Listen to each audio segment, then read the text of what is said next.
Ni Jesus ang damdamin ng mga nakikinig sa Kanya sa pamamagitan ng tanong, paano tinatawag ng mga eskriba na si David na ang Mesiyas ay anak ni David. At ito'y kanyang ipinaliwanag. Bahagi yun, maraming nakinig sa kanya sapagkat bahagi yun sa tao na tayo naghahanap ng katotohanan. Pagkakataon na kung saan ay yun ay basic at tungkol sabi mo kanina sa isa sa babae ay doon din tayo nagkakamit ng kapanatagan ng katotohanan kapag makikita natin ang katotohanan. Pero yun yung pinaka-basic. Ang tao ay naghahanap ng katotohanan at nakinig sila kay Jesus para pakinggan kung bakit tinatawag ng mga Pariseo na ang Mesiyas bilang anak ni David. Napakahalaga ko. Sabi nga ho natin, kaya tayo may nagkakagulo ang Senado. Bakit? Sa maghahanap ng katotohanan. Kaya nagkakagulo ngayon kasi tayo ngayon na yun. Sabi nga natin, naghahanap ng katotohanan, pero anong uri ng katotohanan? Kalimitan na ngayon ang tawag natin ay yung mga isip-isip, relativism, isa rin. Anong ibig sabihin ng relativism? Ay, kamag-anak, relative. Ibig sabihin, kasi kamag-anak ko lang yan, ibubuto ko yan. Pero pag sinabi natin relativism, ang kalimitan na mamayani ngayon ay alin, ito yung katotohanan ko, yan yung katotohanan mo, yan ang katotohanan niya, yan ang katotohanan niya.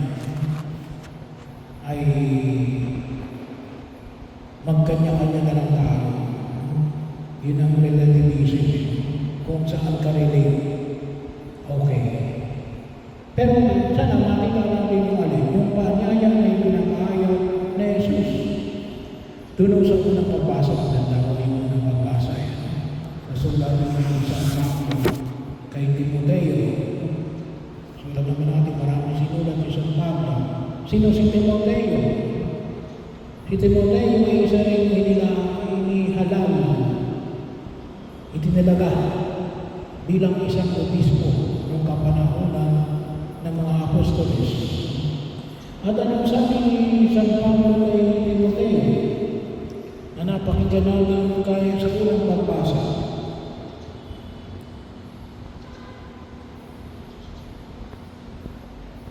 Sinunod mo ang aking aral, ugali at layunin sa buhay.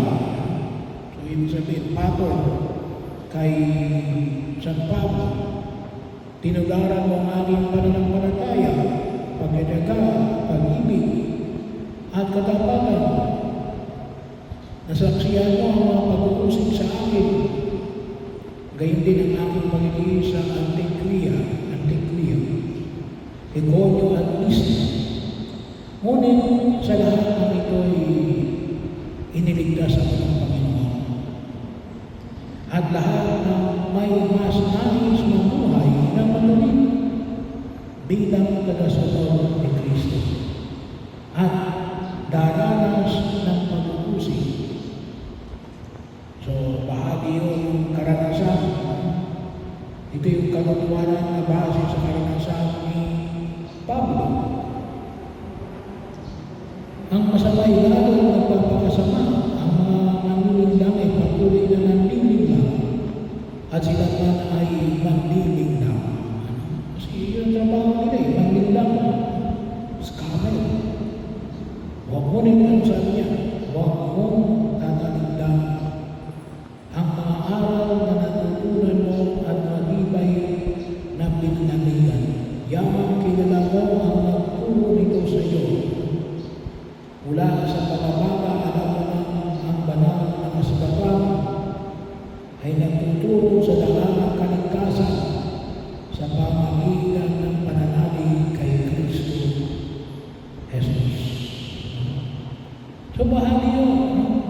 naming kalokohan, ang tawag na namin ay revealed truth sa pamamagitan ng Yesu Kristo. Hindi mo ito katotohanan. Hindi mo yan katotohanan. Ito'y katotohanan ni Jesus. Kaya nga kanina, sabi ko sa patayan, sabi niya, ako ang daan, ang katotohanan, ang buhay. So natin nakakita yung katotohanan kay Jesus na nababasa natin sa banal na kasulatan, na nakita natin sa banal na telebisyon, at naging bahagi sa mga pahayag ng simbahan. Yun yung katotohanan na ipinapamanig sa atin. Ito yung sinaliksik lang natin. Matagal na tayo sa panaliksik. Pero ang ating pananampalataya ay isang pananampalataya na naman nagtuturo sa atin na hanapin ang katotohanan base kay Kristo. Yun yung pamantayan, katotohanan ni Kristo. Kasi bahagi yun yung pagkilos na makita natin. Kaya napakahalaga rin yung alin, yung patuloy na pag-aaral, pag-unilay. Pinakailangan rin natin yung alin, yung tayong mag-iisip. Pinakailangan din natin ang critical thinking. Totoo ba nga ito? Bahagi yun kung saan yung makita natin. So ano ba sinabi ito? Na ang lahat ng kasabay kinasiyahan ng Diyos ang magagamit sa pagtuturo ng katotohanan. Pinapangalaga ng pagtuloy ng pagbabasa natin ng banal na kasulatan. Kung tuusin pati yung paghihimay. Ano ba sabi ito? Sa pagtuloy sa likong gawain at pag-aakay sa matuloy na pamumuhay. Sa gayon ang lingkod ng Diyos ay nagiging handa sa lahat ng mabuting gawain. Paano magagawa ng mabuti? Hindi mo alam ang mabuti. Sang-ayon sa turo ni Jesus. Sang-ayon sa tinuro ng ating Panginoon Kristo. Kaya doon tayo babase. Kaya patuloy tayo mag-aaral. At sana, sabi nga natin, kahit na lamang doon sa mga regular Sunday Church Law, every Sunday, sana may nadadagdagan na nakikita namin sa katotohanan. Kasi pagkakataon, halimbawa ko, yung sabi ko nga, yung pronouncement ng simbahan, huwag kayo magpapalayke. Kasi bahagi yun, yun ay unnatural, artificial birth control. Lahat ng artificial birth control, hindi natin pinapayagan. Ano lang ang pwede? Natural birth control. So bahagi yun, kasi sabi mo ng doktor, lalo-lalo na kapag inisasenter, kasi yung gobyerno, may programa. Yung programa natin, kung maaari, hanggang 2 lang yung bata. At most 3. Kaya kung minsan, kahit na with ko tayo si Mark, kahit na kung minsan, pwede pa, ay pinipigilan. Bagaman hindi natin inaalis sa may baby, lalo na kapag cesarean. Bahagi yun, makita natin. Pero yun ay hindi definitive. Hindi nangulugan na talagang malala. May posibilidad na maaaring magkaroon ng danger according to survey sa bahagi. Pero hindi nangulugan na automatic, ikaw yun. Bahagi yun na kung saan ay makita natin. Kaya nga, isa ako manibawa yung matagi na pag nagpalagay na kumpisa para Kailan? Bakit gano'n? Hindi alam. No? Marami tayo hindi alam na kung lulusin ay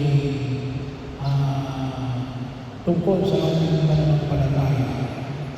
Kaya hindi natin magawa ng pagkilos na dapat natin sa katuparan. Kasi bakit? Hindi natin alam eh. Kaya nang makakala na makita natin yung katotohanan na ito sa ayon sa ating pananampalataya. At yun lang, hindi natin pagbasihan. Marami pa utusin. Siguro narinig nyo lang kalimutan na binabanggit ko yung pamahiin.